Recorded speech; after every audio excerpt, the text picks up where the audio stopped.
Hoje falando sobre a depressão na contemporaneidade. Participe também, sua opinião é muito importante para nós. Mande seu comentário para o nosso e-mail horizontedebate@tvhorizonte.com.br. Se preferir, siga-nos pelo Twitter, através do perfil @horizontedebate. Voltando à nossa conversa sobre a depressão, falávamos do diagnóstico. Vamos começar agora a falar sobre tratamento. Quais são as principais formas de tratamento? Se o diagnóstico tem que ser múltiplo, através talvez de vários profissionais, a começar pelo clínico, como é o tratamento para a depressão? Doutor Lauro. O tratamento da depressão ele se baseia em um tripé. Esse tripé, a psicoterapia, que é muito importante para os quadros depressivos, a atividade física, que também é uma parte importante do tratamento, muitas vezes negligenciada, e medicação, né? Hoje em dia há muitas opções de medicação com menos efeitos colaterais do que se tinha antigamente. Então, assim, basicamente é através dessas três instâncias. Agora, esses remédios para a depressão, eles podem causar dependência? Não, essa é uma pergunta frequente de muitos pacientes. Os antidepressivos, eles não provocam dependência.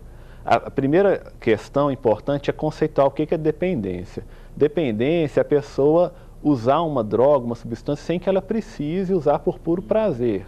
As pessoas ficam dependentes de álcool, de cocaína. Agora, o antidepressivo, ele é uma necessidade, né? A pessoa não sente prazer ao tomar um antidepressivo.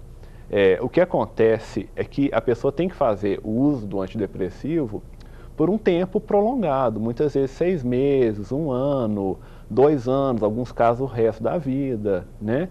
Mas a gente tem que pensar a depressão como uma doença crônica, né? Que a pessoa, por exemplo, que tem diabetes, ela tem que usar o remédio para diabetes por anos. Ela não é dependente do remédio para diabetes, ela precisa. É uma muleta.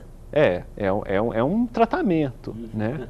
Correto. Nós vamos voltar a falar disso ainda. Mas vamos falar da psicoterapia. Maria Clara, há muitas pessoas que têm receio, têm medo de fazer terapia. E o doutor Lauro dizia que uma das formas de tratamento é a psicoterapia. Qual que é a sua experiência na área em que você pode contribuir para os nossos telespectadores? O que eu posso dizer é o seguinte, existem sofrimentos, né, que a pessoa não resolve eles sozinha, né? Existem sofrimentos que a pessoa às vezes já traz uma vida inteira, mágoas, ressentimentos, e eu estou falando que a mágoa e o ressentimento vai corroendo a pessoa por dentro, né? Ela vai perdendo o gosto de viver mesmo sem ter um diagnóstico de depressão, né? A vida vai ficando cinzenta, ela olha as coisas, ela já faz interpretações das coisas baseada em histórias anteriores, em registros anteriores, em compreensões que ela já foi tendo e acumulando ao longo da vida. Isso vai dificultando demais a vida dessa pessoa, ela vai ficando enclausurada em si mesma e criando cada vez mais defesas para sofrer menos, e essas defesas é que vão virando o próprio sofrimento, ela vai se enclausurando, né?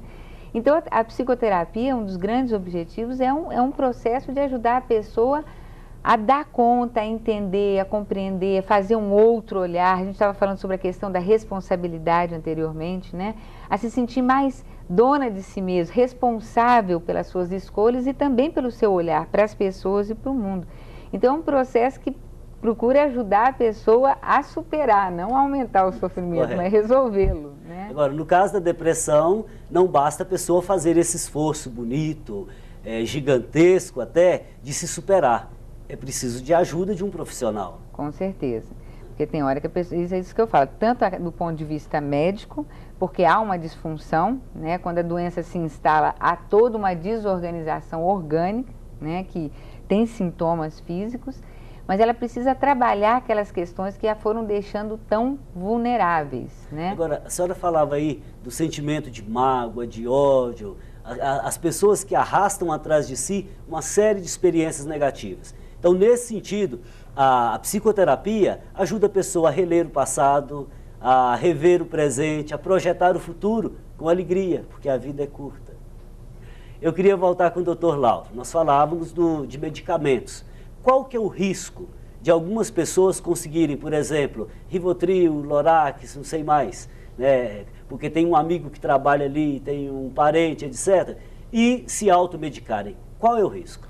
No caso, por exemplo, você citou o Rivotril, que é o clonazepam, o lorazepam, eles na realidade não são antidepressivos, eles são apenas calmantes que vão fazer efeito por poucas horas, né?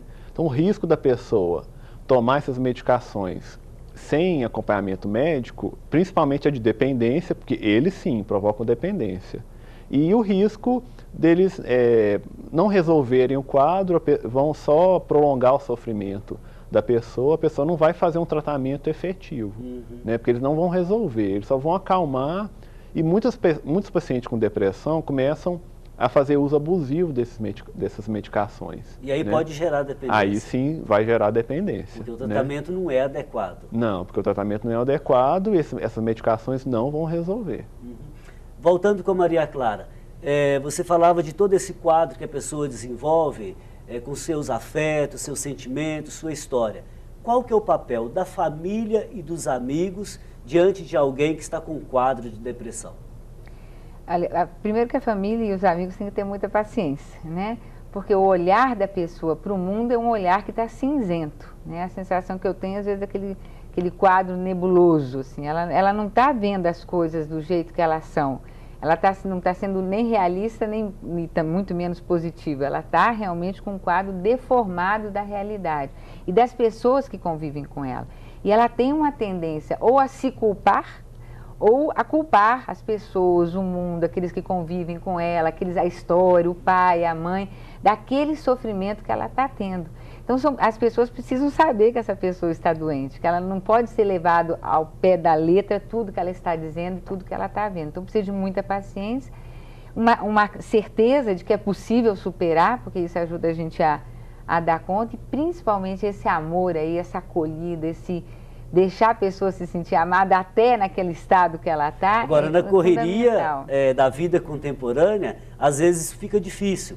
Os membros da família, às vezes trabalham fora, e quando encontram, chega em casa, a pessoa está ali com um olhar cinzento, como a senhora disse. Está vendo o mundo totalmente distorcido e sem energia. Então, às vezes, se torna muito difícil. É uma dificuldade, é um peso, mas eu acho que é uma dificuldade, um sofrimento, como qualquer doença dentro de um ambiente familiar, né? Quer dizer, qualquer doença que surge dentro de algum membro da família é uma coisa que desestrutura a família inteira, é uma coisa que questiona toda a família, onde se fica procurando culpados, mesmo uma doença que não seja uma doença que entra a questão psicológica, uma doença física, né? E que precisa desse carinho, dessa paciência. Agora, no caso da depressão, não adianta também amigos e membros da família ficarem perguntando, forçando a barra, não, né? O perguntando e forçando a barra, não, mas depende de como essa pergunta é. Porque ela pode ser uma pergunta de quem tem interesse real, entendi, né? De quem realmente quer estar do lado. Agora, precisa de ajuda profissional, né? Não é uma coisa que você possa entrar com amadorismo. Quando eu disse perguntando, às vezes até invadindo, cobrando, você tem tudo, para que você está triste? Isso, de fato, eu acho que não ajuda em nada. Isso aumenta o sofrimento. Né? Porque a pessoa está consciente de que aquele sofrimento dela é um sofrimento desproporcional, ela não perdeu a noção de realidade, ela sabe disso. Então, esse questionamento não tem lógica, esse sofrimento não chega a ajudar, né? Às vezes pode aumentar essa angústia. Claro mesmo que o estímulo é bom. Vamos voltar com o Dr. Lauro mais um pouquinho. Dr. Lauro, falando do papel dos amigos, da família, o senhor tinha falado também de atividade física. O senhor gostaria de comentar, né? Muitos dizem que atividade física dá prazer, libera serotonina, não sei. Sim. Né? Assim, quando o paciente está muito mal, está muito grave, muitas vezes ele não dá conta nem de levantar da cama, não vai dar conta de fazer atividade física. Então precisa realmente, às vezes, de um remédio para a pessoa conseguir se reerguer, né? E muitas vezes ela não vai dar conta de fazer psicoterapia também. Então, os quadros mais graves, a medicação é muito importante. Mas quando a pessoa já começa a melhorar, é importante ela também fazer a parte dela e fazer uma atividade física, porque libera endorfina, né? A pessoa sai de casa, conhece outras pessoas, né? E emagrece às vezes, se sente melhor com o próprio corpo também. Gera uma série de benefícios que não devem ser desprezados. Então, nesse sentido, é muito importante que a própria pessoa reaja um pouquinho, né? Sim. mesmo que esteja com pouca energia, é preciso reagir. Sim. Né? E isso é engraçado, porque há muita gente que se compraz em sofrer. Não sei por que elemento da cultura ou por que elemento da sua vida pregressa, ela se compraz em sofrer, talvez para despertar a atenção dos outros. E em se tratando da depressão, talvez essa atitude, né, de se comprazer no próprio sofrimento, ela pode prejudicar, pode afundar ainda mais a pessoa. Sim, aí nesse ponto a psicoterapia vai desempenhar um papel importante para fazer a pessoa ter consciência desse pensamento que ela está tendo, desse papel que ela está desempenhando, né? Então por isso que todas essas instâncias são importantes. Okay.